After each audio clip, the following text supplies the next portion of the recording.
ഇടയ്ക്കിടയ്ക്ക് വായിൽ പുണ്ണ് വരിക, അതുപോലെ തന്നെ കൈകാലുകൾക്ക് ഇടയ്ക്കിടയ്ക്ക് തരിപ്പ് പോലെയുള്ള പ്രശ്നങ്ങൾ, ഓർമ്മക്കുറവ്, ഇതൊക്കെ വരുന്ന സമയത്ത് നമ്മൾ മിക്കവാറും പറയാറുണ്ട് വൈറ്റമിൻ B12 കുറവ് കൊണ്ടായിരിക്കും. അപ്പോൾ ഈ വൈറ്റമിൻ B12 കിട്ടാൻ വേണ്ടി നമ്മൾ എന്തൊക്കെ തരത്തിലുള്ള ഭക്ഷണങ്ങൾ കഴിക്കണം, അത് കുറഞ്ഞാൽ എന്തൊക്കെ ദോഷങ്ങളാണ് നമ്മുടെ ശരീരത്തിൽ ഉണ്ടാകുന്നത് എന്നൊക്കെ നമുക്ക് ഈ വീഡിയോയിലൂടെ നോക്കാം. ഞാൻ ഡോക്ടർ പ്രിയ, എയർവാ ഡയറ്റിലെ മെഡിക്കൽ ഓഫീസറാണ്. ഈ വൈറ്റമിനുകൾ നമ്മുടെ ശരീരത്തിൽ ഒരുപാട് ഫംഗ്ഷൻസും പ്രവർത്തനങ്ങളൊക്കെ ചെയ്യുന്ന ആളാണ്. അപ്പോൾ ഈ വൈറ്റമിനിൽ ഏറ്റവും ഇമ്പോർട്ടൻ്റ് എന്ന് പറയുന്നത് വൈറ്റമിൻ ബി കോംപ്ലക്സുകളാണ്. അതിൽ വൈറ്റമിൻ B12 വളരെ ഇമ്പോർട്ടൻ്റ് ആയിട്ടുള്ള റോൾ നമ്മുടെ ശരീരത്തിൽ വഹിക്കുന്ന ഒന്നാണ്. ഇതിൽ കൊബാൾട്ട് എന്ന് പറയുന്ന ഒരു ലോഹത്തിന്റെ പ്രസൻസ് ഉള്ളത് കൊണ്ട് തന്നെ കൊബാൾട്ട് അമീൻ അല്ലെങ്കിൽ സൈനോ കൊബാലമീൻ എന്നൊക്കെ പേരിൽ അറിയപ്പെടുന്നുണ്ട്. നമ്മൾ കഴിക്കുന്ന ഭക്ഷണത്തിൽ വൈറ്റമിൻ B12 ഉണ്ടെങ്കിൽ അത് നമ്മുടെ കുടലിൽ വെച്ച് നമ്മുടെ ആമാശയത്തിൽ നിന്നുണ്ടാക്കുന്ന ഇൻട്രൻസിക് ഫാക്ടറിന്റെ സഹായത്തോടെ കൃത്യമായിട്ട് അബ്സോർബ് ചെയ്യും ബാക്കി പ്രവർത്തനങ്ങൾക്കൊക്കെ ഉപയോഗിക്കുകയാണ് ചെയ്യാറ്. അപ്പോൾ നമുക്ക് ആദ്യം തന്നെ ഈ വൈറ്റമിൻ B12 ഫങ്ഷൻസ് അല്ലെങ്കിൽ പ്രവർത്തനങ്ങൾ എന്തൊക്കെയാണെന്ന് നോക്കാം. ഒന്നാമതായിട്ട് നമ്മുടെ ചുവന്ന രക്താണുക്കൾ അല്ലെങ്കിൽ RBCയുടെ ആ ഒരു സൈസും വലുപ്പവും ഒക്കെ നിലനിർത്താൻ വേണ്ടി സഹായിക്കുന്നുണ്ട്. രണ്ടാമതായിട്ട് WBCയുടെ പ്രൊഡക്ഷന് വേണ്ടി സഹായിക്കുന്നുണ്ട്. WBCയുടെ പ്രൊഡക്ഷന് വേണ്ടി സഹായിക്കുന്നുണ്ടെങ്കിൽ എന്തായാലും നമുക്കൊരു ഇമ്മ്യൂണിറ്റിക്ക് വേണ്ടിയിട്ടും അല്ലെങ്കിൽ നമ്മുടെ രോഗപ്രതിരോധ ശേഷിക്ക് വേണ്ടിയിട്ട് ഫൈറ്റ് ചെയ്യാൻ വേണ്ടിയിട്ടും ഇത് സഹായിക്കുന്നുണ്ട്. അടുത്തതായിട്ട് നമുക്ക് നാഡികളുടെ പ്രവർത്തനത്തിന് വേണ്ടി സഹായിക്കുന്നുണ്ട്. ഈ നാഡികളുടെ പ്രവർത്തനം എന്ന് പറയുമ്പോൾ നമ്മുടെ നാഡികൾ ചെറിയ ചെറിയ വയറ് പോലെയാണ്. വയറിന് നമ്മൾ നോക്കുകയാണെങ്കിൽ നമ്മുടെ ഇലക്ട്രിക് വയറിൻ്റെ ഉള്ളിൽ ചെമ്പ് കമ്പി അതിനെ കവർ ചെയ്യുന്ന ഒരു ഇൻസുലേറ്റർ ആയിട്ടുള്ള ഒരു മെറ്റീരിയൽ ഉണ്ടാവും. അതുപോലെ നമ്മുടെ നാഡികൾക്ക് പുറത്തൊരു കവറിങ് ഉണ്ട്, അതാണ് മൈലൈൻ ഷീത്ത് എന്ന് പറയുന്നത്. ഈ മൈലൈൻ ഷീത്തിൻ്റെ ആ ഒരു പ്രവർത്തനത്തിന് വേണ്ടിയിട്ടും അവരുടെ ആ ഒരു പ്രൊഡക്ഷന് വേണ്ടിയിട്ടും അവരുടെ ആ ഒരു സ്ട്രക്ചർ മെയിൻറ്റെയിൻ ചെയ്യാനും ഒക്കെ സഹായിക്കുന്ന ഒന്നാണ് വൈറ്റമിൻ B12. ഇത് കൂടാതെ തന്നെ നമ്മുടെ എനർജി പ്രൊഡക്ഷന് വേണ്ടി പ്രധാനമായിട്ടും നമ്മുടെ ഫാറ്റ് അതുപോലെ തന്നെ പ്രോട്ടീൻ്റെ ഒക്കെ മെറ്റബോളിസത്തിന് നടക്കാൻ വേണ്ടി സഹായിക്കുന്നുണ്ട്. അതോടൊപ്പം തന്നെ നമ്മുടെ ഹാർട്ടിൻ്റെ ഫംഗ്ഷൻ പ്രോപ്പറായിട്ട് നടക്കാൻ വേണ്ടി വൈറ്റമിൻ B12 സഹായിക്കുന്നുണ്ട്. നമ്മുടെ ഹാർട്ടിൻ്റെ ഫംഗ്ഷൻസ് ഒക്കെ പ്രോപ്പറായിട്ടാണോ നടക്കുന്നത് അല്ലെങ്കിൽ നമ്മുടെ ഹാർട്ട് കംപ്ലയിൻസ് ഒക്കെ വരുന്നുണ്ടോ എന്നുള്ളതിൻ്റെ ഒരു സൈനായിട്ട് കാണിക്കുന്ന ഒരു അമിനോ ആസിഡ്സ് ആണ് ഹോമോസിസ്റ്റീൻ എന്ന് പറയുന്നത്. ഈ ഹോമോസിസ്റ്റീൻ്റെ മെറ്റബോളിസത്തിന് സഹായിക്കുന്ന ഒന്നാണ് വൈറ്റമിൻ B12. അപ്പോൾ വൈറ്റമിൻ B12 നമ്മുടെ ശരീരത്തിൽ കുറയുന്ന സമയത്ത് ഹോമോസിസ്റ്റീൻ്റെ അളവ് കൂടുകയും അത് നമുക്ക് ഹാർട്ട് കംപ്ലയിൻസും നമ്മുടെ രക്തക്കൊള്ളുകളെയൊക്കെ ബാധിക്കുന്ന തരത്തിലുള്ള രോഗത്തിലേക്ക് പോകാനും ഒരു റിസ്ക് ഫാക്ടറായിട്ട് നമ്മൾ കാണാറുമുണ്ട്. ഇതോടൊപ്പം തന്നെ നമ്മുടെ ശരീരത്തിലെ പല ഗ്രന്ഥികളുടെ പ്രധാനമായിട്ടും തൈറോയ്ഡ് ഗ്രന്ഥികളുടെയും അതുപോലെ തന്നെ അഡ്രിനൽ ഗ്രന്ഥികളുടെയൊക്കെ പ്രവർത്തനത്തിന് വേണ്ടി സഹായിക്കുന്നതും വൈറ്റമിൻ B12 ആണ്. നമ്മുടെ ആമാശയത്തിൻ്റെയും നമ്മുടെ കുടലിൻ്റെയും ഒക്കെ ഒരു സംരക്ഷണത്തിന് വേണ്ടിയിട്ടും ഇപ്പോൾ നമുക്ക് വായിൽ പുണ്ണ് വരാതിരിക്കാനും ഒക്കെ നമ്മളെ പ്രൊട്ടക്ട് ചെയ്യുന്ന ഒരു വൈറ്റമിനാണ് വൈറ്റമിൻ B12 എന്നുള്ളത്. ഇതിനോടൊപ്പം തന്നെ നമ്മുടെ DNA സിന്തസിസിനും അല്ലെങ്കിൽ DNA ചെറിയ ചെറിയ റിപ്പയർ ഒക്കെ നടക്കാനുണ്ടെങ്കിലും അതിനൊക്കെ സഹായിക്കുന്ന ഒരു വൈറ്റമിൻ കൂടിയാണ് വൈറ്റമിൻ B12 എന്നുള്ളത്. നമുക്ക് വേണ്ട നോർമൽ വൈറ്റമിൻ B12 ലെവൽ എന്ന് പറയുന്നത് 300 പൈക്കോഗ്രാം ആണ്, അല്ലെങ്കിൽ 0.3 മില്ലിഗ്രാം ആണ് നമുക്ക് വേണ്ടത്. അപ്പം നമ്മൾ നോർമലി വൈറ്റമിൻ B12 ഒന്ന് ടെസ്റ്റ് ചെയ്യാനോ ഒന്നും അങ്ങനെ പോകാറില്ല. പൊതുവേ ലക്ഷണങ്ങളൊക്കെ കേൾക്കുമ്പോൾ നമ്മൾ വൈറ്റമിൻ B12 കുറവാണ് അല്ലെങ്കിൽ ബി കോംപ്ലക്സ് വൈറ്റമിൻ്റെ ഒരു ഡെഫിഷ്യൻസി മൂലമാണ് എന്ന് പറഞ്ഞാണ് നമ്മൾ മിക്കവാറും എല്ലാവരും തന്നെ ട്രീറ്റ് ചെയ്യാറ്. അപ്പോൾ ഈ വൈറ്റമിൻ B12 കുറഞ്ഞാൽ നമ്മുടെ ശരീരത്തിൽ എന്തൊക്കെ ലക്ഷണങ്ങൾ കാണിക്കുമെന്ന് നോക്കാം. അപ്പോൾ ഒന്നാമതായിട്ട് പറയുകയാണെങ്കിൽ വായിൽ പുണ്ണ് ഇടയ്ക്കിടയ്ക്ക് വരിക, വിട്ട് മാറാതെ ഒരു പുണ്ണ് കഴിയുമ്പോഴത്തേക്കും അടുത്തത് വരിക, അല്ലെങ്കിൽ അത് റിക്കറൻ്റ് ആയിട്ട് നിൽക്കുക, വരുന്ന പുണ്ണ് തന്നെ ഉണങ്ങാൻ താമസിക്കുക, അങ്ങനത്തെ ഒരുപാട് പ്രശ്നങ്ങൾ. ഇപ്പോൾ വായിൽ പുണ്ണ് വന്നിട്ടുണ്ടെങ്കിൽ തന്നെ നമുക്ക് ഭക്ഷണം കഴിക്കാൻ തന്നെ ബുദ്ധിമുട്ടാണ്, അല്ലെങ്കിൽ നമുക്ക് സംസാരിക്കാൻ ബുദ്ധിമുട്ടാണ്. അപ്പം അതുകൊണ്ട് തന്നെ നമ്മൾ കേൾക്കുമ്പോൾ വായിൽ പുണ്ണ് നിസ്സാരമാണെങ്കിലും അത് ഒരുപാട് ബുദ്ധിമുട്ടുകൾ ഉണ്ടാക്കുന്ന ഒരു കണ്ടീഷനാണ്.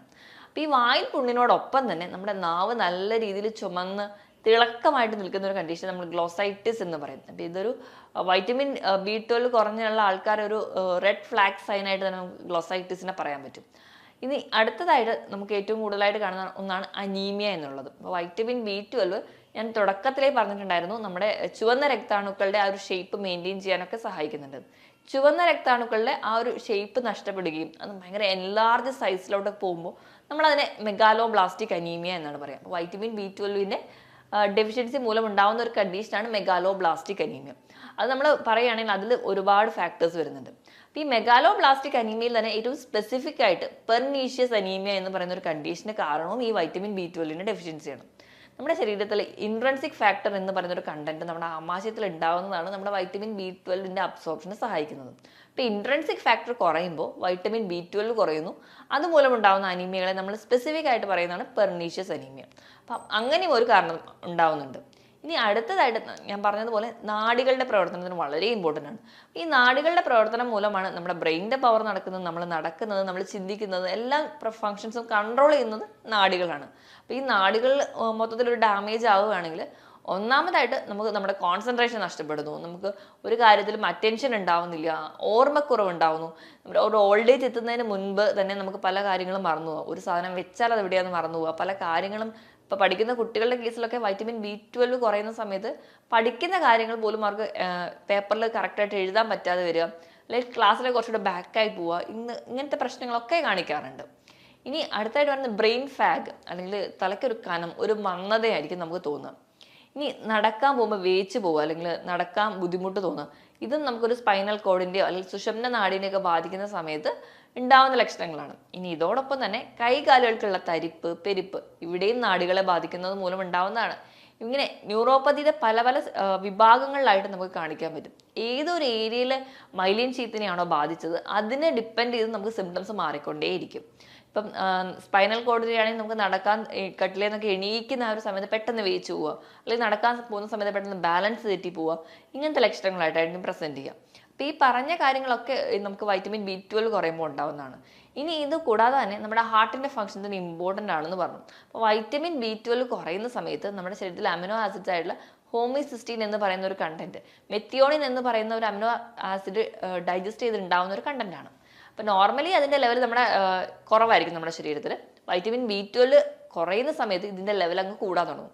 ഈ ഹോമോസിസ്റ്റീൻ്റെ ലെവൽ കൂടുന്ന സമയത്ത് നമുക്ക് നമ്മുടെ രക്തക്കൊഴലുകളും നമ്മുടെ ബ്ലഡ് വെസൽസിനും ഒക്കെ ഡാമേജ് ഉണ്ടാവാൻ തുടങ്ങും. നമുക്ക് അതിറോസ്ക്ലിറോസിസ്, അല്ലെങ്കിൽ നമ്മുടെ രക്തം കട്ട പിടിക്കുന്ന അവസ്ഥകളും ഒക്കെ ആയിട്ട് മാറും. അത് നമ്മുടെ ഹാർട്ടിൻ്റെ ഫംഗ്ഷനെ ബാധിക്കുന്നുണ്ട്. അപ്പോൾ വൈറ്റമിൻ B12 എന്ന് പറയുമ്പോൾ നിസ്സാരമായി കാണുന്ന ഒരു വൈറ്റമിൻ ആണെങ്കിലും നമ്മുടെ ഹാർട്ടിൻ്റെ ഫംഗ്ഷൻ വരെ കൺട്രോൾ ചെയ്യുന്ന ഒരു വൈറ്റമിനാണ് വൈറ്റമിൻ B12 എന്നുള്ളത്.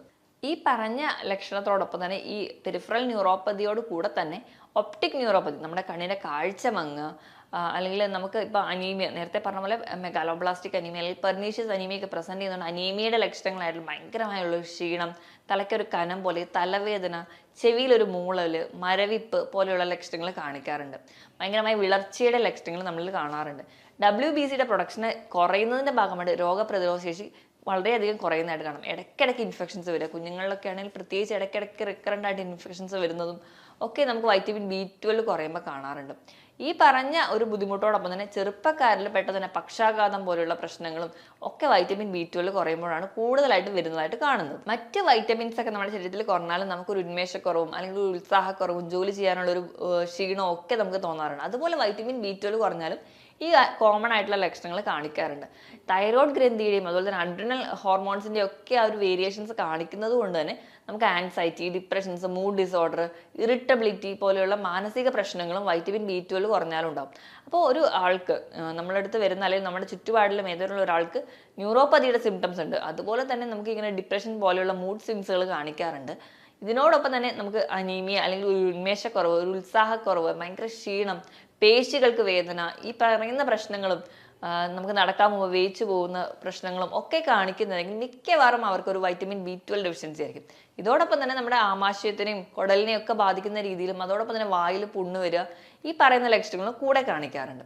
അപ്പോൾ ഇങ്ങനത്തെ പ്രശ്നങ്ങളൊക്കെ കാണുമ്പോൾ ഇത് ആർക്കാണ് കൂടുതലായിട്ടും വൈറ്റമിൻ B12 കുറയുന്നതെന്ന് നോക്കാം. ഈ വൈറ്റമിൻ B12 എന്ന് പറയുന്ന ഒരു വൈറ്റമിൻ കുറയാൻ ഏറ്റവും ഇമ്പോർട്ടൻറ്റ് കാരണം എന്ന് പറഞ്ഞാൽ നമ്മൾ ഒന്നാമത് പ്യുവർ വെജിറ്റേറിയൻസ് ആണെങ്കിൽ കൂടുതലും ഈ വൈറ്റമിൻ B12 അടങ്ങിയ ഭക്ഷണങ്ങൾ നമ്മൾ മാംസത്തിലാണ് ഉള്ളത്. അപ്പോൾ നമ്മൾ വൈറ്റമിൻ B12 കുറയാൻ ഒരു കാരണം എന്ന് പറഞ്ഞാൽ നമ്മൾ കംപ്ലീറ്റ്ലി വെജിറ്റേറിയൻ ആണെങ്കിൽ, ഒട്ടും നോൺ വെജ് കഴിക്കാത്ത ഒരാളാണെങ്കിൽ അവർക്ക് കുറയാൻ ചാൻസ് ഉണ്ട്. 75 വയസ്സിന് മുകളിലെത്തിയ ആൾക്കാർക്ക് സ്വാഭാവികമായിട്ട് വൈറ്റമിൻ B12 ഡെഫിഷ്യൻസി കാണിക്കാറുണ്ട്. ഇത് കൂടാതെ തന്നെ വൈറ്റമിൻ B12 അബ്സോർബ് ചെയ്യണമെങ്കിൽ നമ്മുടെ കുടലിൽ ഇൻട്രൻസിക് ഫാക്ടർ എന്ന് പറയുന്ന ഒരു കണ്ടന്റ് വേണം. അപ്പോൾ നമ്മുടെ കുടലുമായി ബന്ധപ്പെട്ട എന്തെങ്കിലും രോഗങ്ങൾ, കോൺസ് ഡിസീസ്, സീലിയാക് ഡിസീസ്, അല്ലെങ്കിൽ ഇപ്പം എന്തെങ്കിലും സർജറി ഒക്കെ കുടലിന് ചെയ്ത ആൾക്കാരാണെങ്കിൽ ഇവർക്കൊക്കെ ഒരു വൈറ്റമിൻ B12 ഡെഫിഷ്യൻസി കാണിക്കാറുണ്ട്. ഈ പറഞ്ഞ കൂട്ടുകാരോടൊപ്പം തന്നെ അധികമായിട്ട് മദ്യപാനം ശീലമുള്ള ആൾക്കാർ, കണ്ടിന്യൂസ് ആയിട്ട് ഓറൽ കോൺട്രാസെപ്റ്റീവ് പിൽസ് കഴിക്കുന്ന ആൾക്കാർ, അതുപോലെ തന്നെ ആവശ്യമില്ലാതെ മരുന്ന് കഴിക്കുന്ന ആൾക്കാർ, ഡോക്ടറെ പ്രിസ്ക്രിപ്ഷൻ ഒന്നും കൂടാതെ മരുന്ന് കഴിക്കുന്ന ആൾക്കാർക്ക് നമ്മുടെ ആമാശയത്തിൽ കൃത്യമായിട്ടൊരു ബാക്ടീരിയകളൊന്നും ഇല്ലെങ്കിൽ, അല്ലെങ്കിൽ നമുക്ക് ഗുണകരമായിട്ടുള്ള ബാക്ടീരിയകളൊക്കെ നശിച്ചു പോകുന്നതിൻ്റെ ഭാഗമായിട്ട് കറക്റ്റായിട്ട് ഈ ഒരു വൈറ്റമിൻ B12 അബ്സോർപ്ഷൻ നടക്കാതെ വരികയും അങ്ങനെയും ഈ ഒരു വൈറ്റമിൻ B12 ഡെഫിഷ്യൻസി കാണിക്കാറുണ്ട്. അപ്പം എന്ത് തരത്തിലുള്ള ഭക്ഷണമാണ് കഴിക്കേണ്ടത് എന്ന് നമുക്ക് നോക്കാം. ഏറ്റവും ഇമ്പോർട്ടൻ്റ് ആയിട്ടുള്ള നോൺ വെജ് ഫുഡ് തന്നെയാണ്. ബീഫ് അല്ലെങ്കിൽ ചിക്കൻ പോലെയുള്ള പ്രോട്ടീൻസ്, മുട്ടയുടെ മഞ്ഞ, അതുപോലെ പാൽ ഉൽപ്പന്നങ്ങൾ, പനീർ, തൈര്, ചീസ് ഇവയിലൊക്കെ B12 അടങ്ങിയിട്ടുണ്ട്. ഇലക്കറികളിലും ധാരാളമായിട്ട് വൈറ്റമിൻ B12 അടങ്ങിയിട്ടുണ്ട്. അപ്പോൾ നമ്മുടെ വൈറ്റമിൻ B12 ഡെഫിഷ്യൻസി കാണിക്കുന്ന ആൾക്കാരാണെങ്കിൽ നിർബന്ധമായിട്ടും ഈ ഒരു ഭക്ഷണങ്ങളാണ് കഴിക്കേണ്ടത്. ഇപ്പോൾ കംപ്ലീറ്റ്ലി ഒരു വെജിറ്റേറിയൻ ആണെങ്കിൽ അവർ കംപ്ലീറ്റ്ലി ഈ ഒരു ഭക്ഷണങ്ങളൊന്നും കഴിക്കുന്നുണ്ടാവില്ല. അപ്പം അങ്ങനെയുള്ള ആൾക്കാർക്ക് വേണ്ടി ഫോർട്ടിഫൈഡ് ചെയ്തിട്ടുള്ള സിറിയൽസും പൾസസും ഒക്കെ ഉണ്ട്. ഈ വൈറ്റമിൻ B12ന്റെ കണ്ടന്റ് അടങ്ങിയിട്ടുള്ള സിറിയൽസും പൾസസും ഉണ്ട്. അപ്പോൾ അത് നിങ്ങൾ കഴിക്കേണ്ടതാണ്. ഇപ്പം അതും അല്ലെങ്കിൽ കറക്റ്റായിട്ട് ഒരു ഡോക്ടറോട് അഡ്വൈസ് പ്രകാരം തന്നെ വൈറ്റമിൻ B12ന്റെ ടാബ്ലറ്റ്സുകൾ നിങ്ങൾ നിർബന്ധമായിട്ടും കഴിക്കുക. ഇല്ലെങ്കിൽ ഈ പറയുന്ന കോംപ്ലിക്കേഷൻസ് നമുക്ക് ഒരു പ്രായം എത്തുന്നതിൻ്റെ മുൻപ് തന്നെ വരാം. ഇനി കറക്റ്റായിട്ട് വൈറ്റമിൻ B12ന്റെ ഒരു അബ്സോർപ്ഷൻ നടക്കണമെങ്കിൽ നമ്മുടെ ശരീരത്തിൽ ആ ഒരു pH മെയിൻറ്റെയിൻ ചെയ്യണം. നമ്മുടെ ആമാശയത്തിൻ്റെ pH മെയിൻറ്റെയിൻ ചെയ്യാൻ വേണ്ടിയിട്ട് പൊട്ടാസ്യം അടങ്ങിയിട്ടുള്ള ഭക്ഷണങ്ങൾ നിർബന്ധമായിട്ടും കഴിക്കുക. ഇതിനോടൊപ്പം തന്നെ അപ്പം പൊട്ടാസ്യം അടങ്ങിയ ഭക്ഷണങ്ങൾ എന്ന് പറയുമ്പോൾ ഉലുവ, മാതളം, കരിക്ക്, ഏത്തപ്പഴം ഇവയിലൊക്കെ പൊട്ടാസ്യം അടങ്ങിയിട്ടുണ്ട്. നമ്മൾ കഴിക്കുമ്പോൾ മാക്സിമം ഇതൊക്കെ ഉൾപ്പെടുത്താൻ വേണ്ടി ശ്രദ്ധിക്കുക. അപ്പം നമ്മുടെ ആമാശയത്തിൻ്റെ pH കറക്റ്റ് ആയിരിക്കും. കറക്റ്റായിട്ട് ഒരു അബ്സോർപ്ഷനും നടക്കാൻ സഹായിക്കും. ഇനിയിപ്പം അസിഡിറ്റി, ഗ്യാസ്ട്രൈറ്റിസ് പോലുള്ള ആൾക്കാരാണെങ്കിൽ കഴിവതും ഈ ഒരു ജങ്ക് ഫുഡുകൾ കംപ്ലീറ്റ്ലി ഒഴിവാക്കുക. ജങ്ക് ഫുഡുകൾ ഒഴിവാക്കിയിട്ട് കുറച്ചുകൂടെ ഹെൽത്തി ആയിട്ട് നമ്മുടെ വീട്ടിലൊക്കെ ഉള്ള ഭക്ഷണങ്ങൾ തന്നെ കഴിക്കാൻ വേണ്ടി ശ്രദ്ധിക്കുക. ഇനി ഇതോടൊപ്പം തന്നെ നമ്മുടെ ആമാശയത്തിൻ്റെ ഒരു പ്രോപ്പർ ആയിട്ടുള്ള ആ ഒരു ഡൈജഷൻ പ്രോസസ്സ് നടക്കാൻ വേണ്ടിയിട്ട് നമുക്ക് പ്രോബയോട്ടിക്സ് വളരെ ഇമ്പോർട്ടൻ്റ് ആണ്. അപ്പോൾ പ്രോബയോട്ടിക്സിൻ്റെ ഇമ്പോർട്ടൻസ് ഉള്ളതുകൊണ്ട് തന്നെ പുളിയില്ലാത്ത തൈര് ദിവസവും കഴിക്കുന്നത് ഏറ്റവും ഉത്തമമാണ്. അതോടൊപ്പം തന്നെ നമുക്ക് പഴങ്കഞ്ഞി, നമ്മുടെ വീട്ടിൽ തന്നെ ഉണ്ടാക്കുന്ന നല്ലെണ്ണ കൊണ്ട് ഉപയോഗിച്ചുണ്ടാക്കുന്ന അച്ചാറുകൾ, ഉപ്പിലിട്ടുള്ള ക്യാബേജുകൾ, ക്യാരറ്റ് ഇവയൊക്കെ ഒരു പ്രോബയോട്ടിക് ആയിട്ട് ആക്ട് ചെയ്യും. ഈ പ്രോബയോട്ടിക്കിനെ സപ്പോർട്ട് ചെയ്യുന്നവരെ നമ്മൾ പ്രീബയോട്ടിക്സ് എന്നാണ് പറയാം. പ്രീബയോട്ടിക് ആയിട്ടുള്ളതാണ് പുളിപ്പിച്ചിട്ടുള്ള മാവ് കൊണ്ടുണ്ടാക്കുന്ന ഇഡ്ഡലി, ദോശ, അപ്പം ഇവയൊക്കെ പ്രീബയോട്ടിക് ആണ്. അപ്പോൾ നമ്മൾ കഴിക്കുന്ന ഭക്ഷണത്തിൽ നമ്മൾ വൈറ്റമിൻ B12 അടങ്ങിയത് മാത്രം കഴിച്ചാൽ പോരാ, അതിനെ സപ്പോർട്ട് ചെയ്യാൻ വേണ്ടി പ്രോബയോട്ടിക്കും പ്രീബയോട്ടിക്കും പൊട്ടാസ്യം അടങ്ങിയിട്ടുള്ള ഭക്ഷണങ്ങൾ കൂടെ കഴിക്കേണ്ടതാണ്. അപ്പം ഇങ്ങനെയൊക്കെ നമ്മുടെ ഭക്ഷണമൊക്കെ ഇത് നിയന്ത്രിക്കുകയാണെങ്കിൽ ഒരു പരിധി വരെ നമുക്ക് വൈറ്റമിൻ B12 ഡെഫിഷ്യൻസി ഓവർകം ചെയ്യാൻ പറ്റും. അതോടൊപ്പം നമ്മൾ ഹെൽത്തി ആയിട്ടിരിക്കുക. നമ്മൾ എന്ത് ഭക്ഷണം കഴിച്ചാലും നമ്മൾ ഹെൽത്തി ആയിട്ട് ഇരിക്കുകയാണെങ്കിൽ, നമ്മുടെ ബോഡി വെയിറ്റ് റെഗുലേറ്റ് ചെയ്തിട്ടുണ്ടെങ്കിൽ, നമ്മൾ ആവശ്യത്തിന് വെള്ളം കുടിക്കുക, ഒരാഴ്ചയിൽ 5 ദിവസമെങ്കിലും കൃത്യമായ ഒരു വ്യായാമം കൂടി ഉണ്ടെങ്കിൽ നമ്മുടെ ശരീരം കറക്റ്റ് ഒരു കംപ്ലീറ്റ്ലി ഒരു ഹെൽത്തി സൈക്കിളിലൂടെ പോവുള്ളൂ. അപ്പോൾ ഈ പറഞ്ഞ കാര്യങ്ങളൊക്കെ മെയിൻറ്റെയിൻ ചെയ്യുകയാണെങ്കിൽ നമ്മൾ ഹെൽത്തി ആയിട്ട് ഇരിക്കാനും പറ്റും. ഞാൻ ഈ പറഞ്ഞ കാര്യത്തിൽ എന്തെങ്കിലും ഡൗട്ട് ഉണ്ടെങ്കിൽ താഴെ കാണുന്ന നമ്പറിൽ കോൺടാക്ട് ചെയ്യുക. മറ്റൊരു ഹെൽത്ത് ടോപ്പിക്കുമായിട്ട് വീണ്ടും കാണുന്നത് വരെ നന്ദി.